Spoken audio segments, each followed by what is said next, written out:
En este video cruzaremos un umbral que muchos temen siquiera nombrar. Lo que están a punto de escuchar es el relato de un miedo real, surgido en la quietud de un convento en el sur de Chile. El testimonio viral de una joven que asegura haber sido testigo de un exorcismo, la historia que ha paralizado internet. La protagonista es Camily González, una creadora de contenido chilena cuyo relato se ha esparcido como una sombra. Pero antes, una pausa necesaria. En El Rincón, somos narradores de lo oculto, no jueces de lo real. Estamos aquí para narrar lo inquietante y explorar los límites de la realidad, no para ofender ni dictaminar verdades. Nuestro compromiso es con el análisis y el respeto por cada testimonio. Así que antes de sumergirnos en lo que Cami González vio y vivió en ese convento, vamos a sentar las bases. Porque para entender un testimonio como este, debemos ir más allá de la película de terror o fantasía de Hollywood. Hablemos un poco del exorcismo, el ritual, qué lo define, quién lo autoriza, cuál es el proceso documentado y oficial que lleva a la iglesia a declarar que la posesión demoníaca es la única explicación. En el contexto religioso, específicamente el católico, la iglesia lo considera un sacramental, no un sacramento como el bautismo o la confesión. Para proteger a una persona de la influencia o dominio del mal.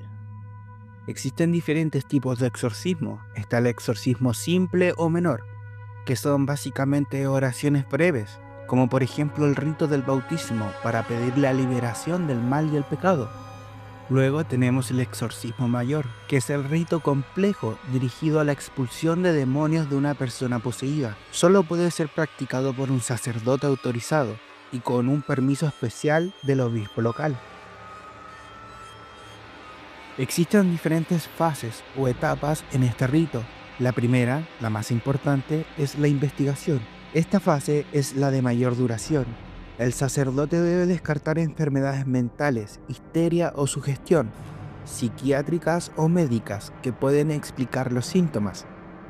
Si no se puede explicar de forma natural, se pasa al discernimiento, que incluye el uso de objetos sagrados o recitación de oraciones simples para observar la reacción de la persona.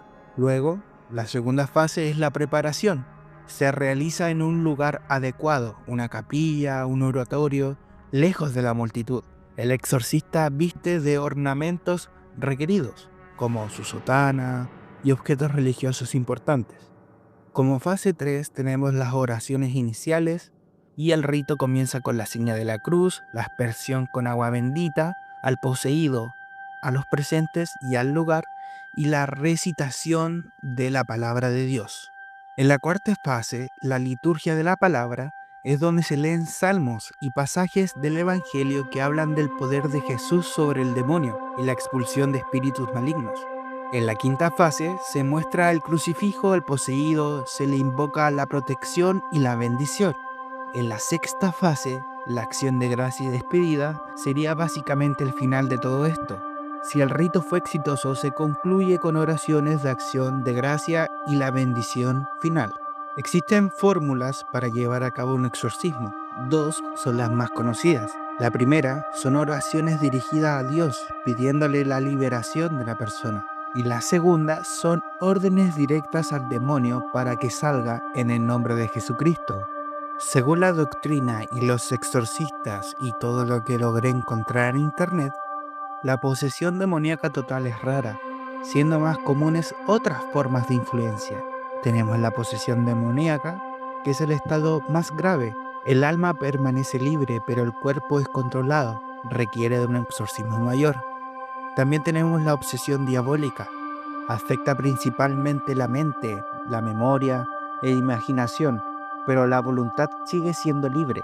Es como tener un demonio metido en la cabeza todo el día. También tenemos la opresión, que afecta la vida exterior o el cuerpo de la persona, pero no hay una posesión interna. Luego tenemos la infestación, que requiere un exorcismo menor de un lugar o bendiciones específicas. Déjame en los comentarios si tú sabías de estas diferentes clases de posesiones. Para un diagnóstico de posesión no psiquiátrico, La Iglesia Católica se centra en 4 signos considerados extraordinarios, a diferencia de los síntomas psiquiátricos que son ordinarios. Primero tenemos hablar o entender lenguas desconocidas, lenguas muertas o idiomas que la persona nunca estudió. Luego tenemos conocer cosas ocultas o futuras que la persona no podría saber por medios naturales. Luego tenemos manifestar una fuerza física desproporcionada a su edad o condición.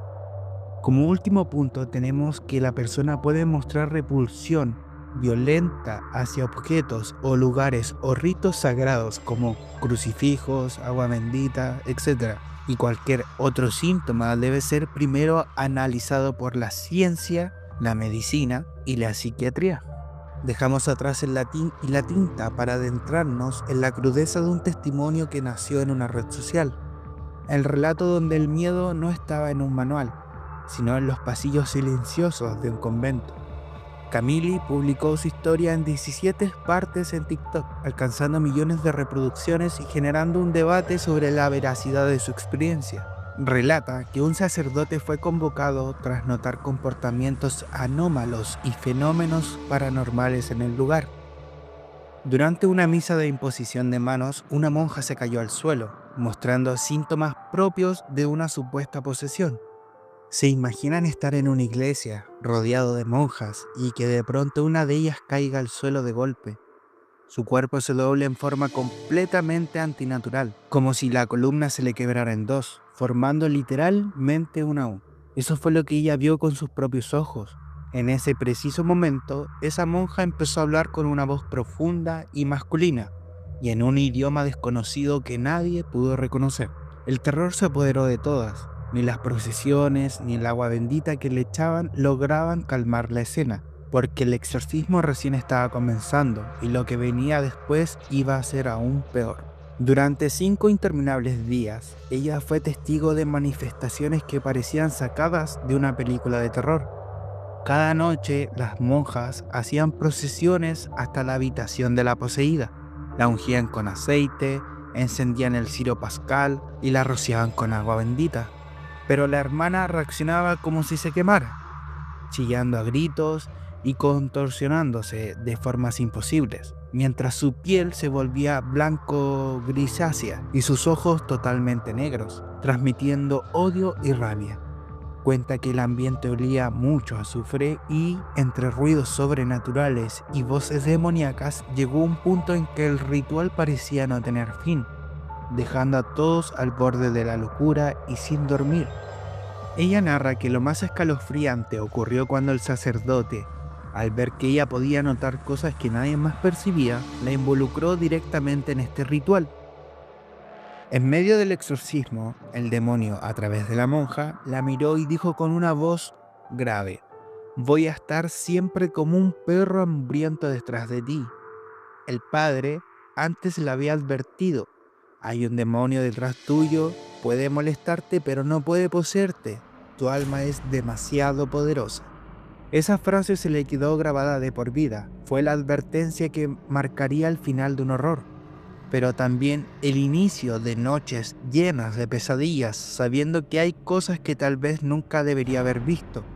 Personalmente me gusta creer en todos los relatos, y este me parece particularmente fascinante, por el contexto, la ubicación, los protagonistas y el miedo que se logra transmitir a través de su narración en TikTok. Después de escucharlo podemos llegar a la conclusión de que nadie está a salvo.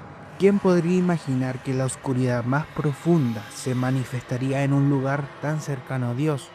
Lo más inquietante es el lugar, un convento en el sur de Chile. Allí donde la niebla es densa, la naturaleza impone y las historias de terror no solo son cuentos, son partes del paisaje, de su historia, con leyendas de brujos, barcos fantasmas y pactos ancestrales. Prepárense, porque esto es solo la puerta de entrada a un rincón de Chile donde lo paranormal es cotidiano. Y recuerda, Suscríbete o tienes miedo.